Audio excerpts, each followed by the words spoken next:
know that 40% of businesses are run by women.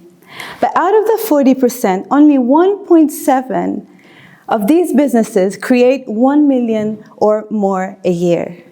That is a really small number. The World Economic Forum published recently that if every business that is run by a woman, if they had the goal to reach the $1 million mark, they would create an additional 1.7 trillion into the economy, the global economy. That is huge. But what is stopping female founders from scaling their business? I have a son, and when he started secondary school, I used to take him to the bus stop in the morning and in the afternoon come and pick him up. Every day, I would look at him in his really oversized jacket and blazer and imagine that by the end of the year, he would grow into it. One day, I was at the bus stop, and usually when he would arrive, I would see him approaching and he would look to make sure that I was there waiting for him. But that day, he was busy. He was talking to his friends and having chatter and banter and laughing, and he got out of the bus and walked straight next to me and went home. He didn't even notice that I was there. Okay, I was devastated, but in that moment, I had to make a decision. Do I interrupt him and tell him, hey, I'm here, I interrupted my day to be here, or do I let him go and allow him to grow? That day, I made a decision. I just watched him go, he walked home, he was fine. It was the first time that he walked home on his own. As a female business owner, we get into this moment where we need to make a decision. Do I let go and allow my business to grow? Letting go is hard. It means letting other people make decisions, which means letting people make mistakes, which means them doing things that you wouldn't do in a different way, that you wouldn't do it that way. But it also means that you might get people who join your organization that will really bring amazing resources that you didn't have. I was getting ready to create a leadership program for a company, and I wanted to understand how people perceived their leadership deficiencies or things that they thought they needed to improve. So I created a survey, and 3,700 leaders took my survey. It was really shocking to see that 88% of the people that took my survey didn't think that they could cope with delegation. They found it really hard. Delegation is one of the skills that you need to grow a business. It's hard, but it's non-negotiable. Let's talk about my client, Gemma. She's one of the smartest women I know.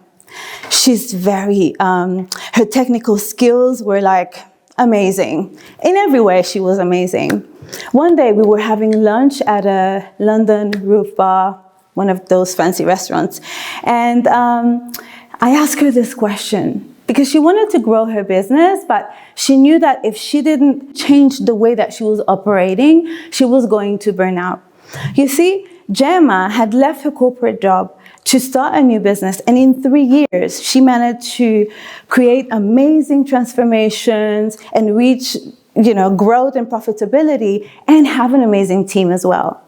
So I was sitting with Gemma and I asked her, what are you willing to do to allow your business to grow? She was like, I don't know. And then we kept eating and chatting. But just before dessert came, she looked at me straight in the eyes and she said, okay, I need to stop hiding, don't I? Yes, and that's exactly what she did. That was a defining moment in Gemma's growth and career. Because in that moment, she made a decision that she was going to be visible. She knew that in order to go to the next level, she couldn't be in the shadows. Now, being in the shadows is very normal for a lot of women. When I was a kid, I was told that if I stood out, that was a bad thing. We don't like to stand out sometimes. But here's the thing. In order to grow a business, we need to make ourselves available to be visible. There's a secret about visibility that I'm going to share with you. The moment that we decide to become visible, an inner transformation starts to happen that you would never experience until you make that decision. It's like a caterpillar that becomes a butterfly. The caterpillar never knows how it's going to look like when it changes, right? The same thing happens when a woman decides to stand in her spotlight. So she did. You can imagine what happened. Her business grew exponentially. Okay, now let's talk about another aspect that is really important to grow a business. I was running an event for a group of female business owners that were collaborating on a high-stake project. They brought me in so I can support them.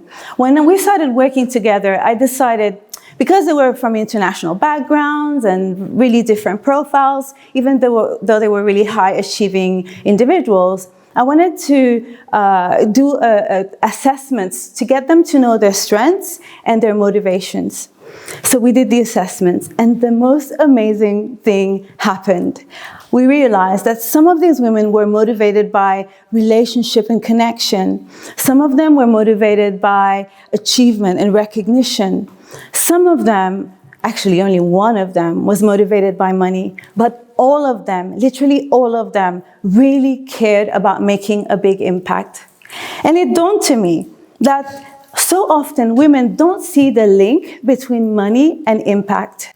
My daughter is 10 years old, and a couple of days ago she called me and she said, "Mommy, I'm starting a business."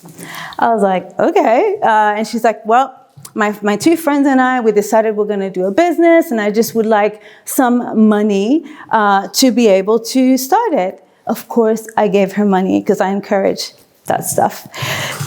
But here's the problem. When a woman is leading a business and she wants to go to the next level, she needs money. Money is important for growth. There's an important figure that I must mention. Crunchbase, which is a massive database for organizations, published recently that in 2023, only 2% of businesses that were women-led who received funding, well, most of the money, 98% of the money, went into male-led organizations. Now, the reason for that, we know there are a lot of barriers for women to get access to money. We can talk about it all night. But here's the thing. I've heard so many women tell me that they felt undervalued by an investor.